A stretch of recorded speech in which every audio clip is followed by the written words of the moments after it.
dos nossos arquivos, o projeto Billy Graham. Quero que vocês abram comigo no Evangelho de Lucas, capítulo 10. O capítulo 10 do Evangelho de Lucas, se você tiver uma Bíblia com você, começando com o versículo 25. E eis que um certo doutor da lei se levantou e, para experimentá-lo, disse: Mestre, que farei para herdar a vida eterna? Ele disse-lhe: Que está escrito na lei? Como leis? E ele respondeu, disse: Amarás o Senhor teu Deus de todo o teu coração, de toda a tua alma, de todas as tuas forças e de todo o teu entendimento, e ao teu próximo como a ti mesmo.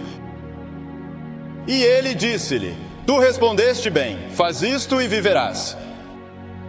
Mas ele, o advogado, de boa vontade para se justificar a si mesmo, disse a Jesus: E quem é o meu próximo? Quem é o teu próximo? E Jesus respondendo disse: Um certo homem desceu de Jerusalém para Jericó e caiu entre os ladrões, os quais o despiram e o feriram e se retiraram, deixando-o meio morto.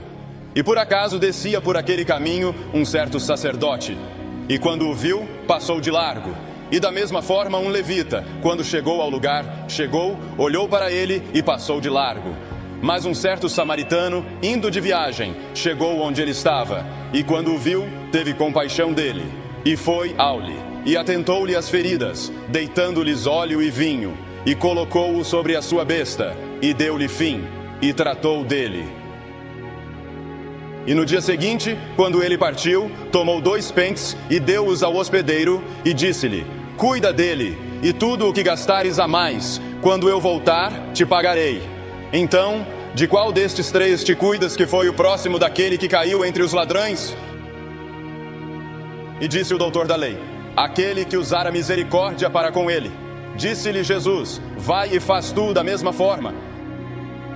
Agora Jesus deu a esta pequena história uma resposta a 2 perguntas que lhe foram feitas por este advogado. Mestre, o que devo fazer para poder herdar a vida eterna? Agora, o primeiro erro que o advogado cometeu foi que não há nada que você possa fazer para herdá-la. Você não pode herdar a vida eterna de seus pais ou avós. Você poderia dizer: eu nasci em um lar cristão, mas isso não faz de você um cristão. Ou nascido em uma comunidade cristã, mas isso não faz de você um cristão. Você poderia dizer que nasceu em uma garagem, mas isso não faz de você um automóvel. Agora, a segunda pergunta que ele fez foi esta: quem é meu vizinho? Quem é meu vizinho? Agora, há 3 coisas envolvidas nessa pergunta. Quem é meu vizinho? Primeiro, era uma pergunta social. Quem é meu vizinho? Meu vizinho é a pessoa que está próxima de mim, claro, meu namorado, minha namorada, companheiro de quarto, marido, esposa, mãe, pai, pessoa da casa ao lado, seu professor, seus amigos. Mas hoje devemos olhar mais amplo, porque com a comunicação moderna e a tecnologia moderna, o mundo inteiro se tornou nosso vizinho.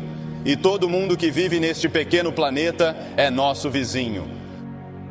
Porque somos um pequeno planeta e temos tecnologia em nossas mãos. Agora que fez deste um planeta muito, muito pequeno.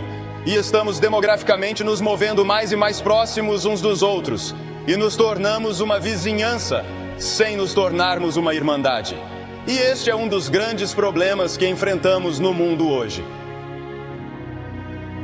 E Jesus disse: Amarás ao Senhor teu Deus de todo o teu coração, e de toda a tua alma, e de toda a tua força, e de todo o teu entendimento, e ao teu próximo como a ti mesmo. Você deve amar o povo da África, você deve amar o povo da União Soviética, você deve amar o povo da China, você deve amar o povo da América Latina, você deve amar o povo da Europa, você deve amar todas essas pessoas. Você diz: Mas há algumas dessas pessoas que eu nem conheço, mas devemos amá-las e devemos rezar por elas, rezar pelo mundo inteiro todos os dias. E então esta história ensina muitas coisas. E é sobre relacionamentos. Há vários relacionamentos em amar nosso próximo que eu gostaria de mencionar hoje à noite. O primeiro é a questão raça. Eu me lembro dos primeiros dias da década de 1950.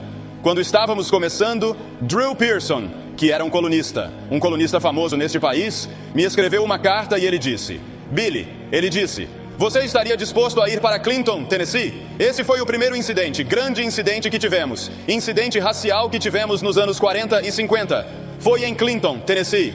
Ele disse: você tem coragem e coragem suficientes para ir lá e pregar para um público integrado?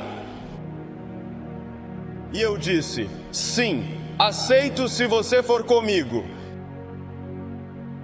E ele foi comigo, e eu me lembro que o senador Kefauver e vários outros do Senado estavam lá. E eles se sentaram na plataforma, e o chefe do Conselho de Cidadãos Brancos declarou que ele iria explodir a reunião, ou ele iria parar a reunião, ou ele iria fazer algo que nunca seria realizado. A reunião foi realizada, o evangelho foi pregado, e uma das primeiras pessoas que se apresentaram para receber a Cristo foi o chefe do Conselho de Cidadãos Brancos. E daí em diante ele descobriu que ele deveria amar o homem negro, e que ele tinha uma responsabilidade nesta questão raça. E você vê, a história deste bom samaritano é realmente uma história sobre uma questão raça. Porque o povo judeu daquele dia tinha muito pouco a ver com os samaritanos. Eles eram de uma origem étnica diferente. E esta é uma história que Jesus conta diretamente para ensinar quem são nossos próximos. Nossos próximos são pessoas de uma raça diferente ou de uma origem cultural diferente, e devemos amá-los. Quando Jesus voltou para sua cidade natal em Nazaré, ele foi bem recebido até que falou sobre o problema racial. E quando ele falou sobre isso, eles tentaram apedrejá-lo. Então, segundo, aos relacionamentos ricos e pobres no mundo de hoje, as nações ricas, as nações pobres, as pessoas ricas e as pessoas pobres. Em Tiago 2 diz: não escolheu Deus os pobres deste mundo, ricos na fé e herdeiros do reino que prometeu aos que o amam. Mas vós desprezastes os pobres. E lemos as estatísticas divulgando cerca de 60 mil pessoas morrendo de fome por dia, ou 1 bilhão no mundo, hoje, que estão em uma dieta de fome. E então lemos sobre todo o dinheiro que gastam com ração para cães neste país. E então lemos sobre todo o dinheiro que nós, todo o lixo que desperdiçamos. E de alguma forma há uma desigualdade no mundo que temos que enfrentar. Agora o Evangelho de Cristo não tem significado, a menos que seja aplicado ao nosso próximo que sofre e está em necessidade. E eu gostaria de te fazer uma pergunta hoje à noite. Quando foi a última vez que você compartilhou sua vida com outra pessoa, ou alguém de outra raça, ou seus bens materiais com os pobres, ou seu conhecimento com aqueles que anseiam por conhecimento, ou suas habilidades com os não treinados? Você parou para ensinar a eles o que você sabe,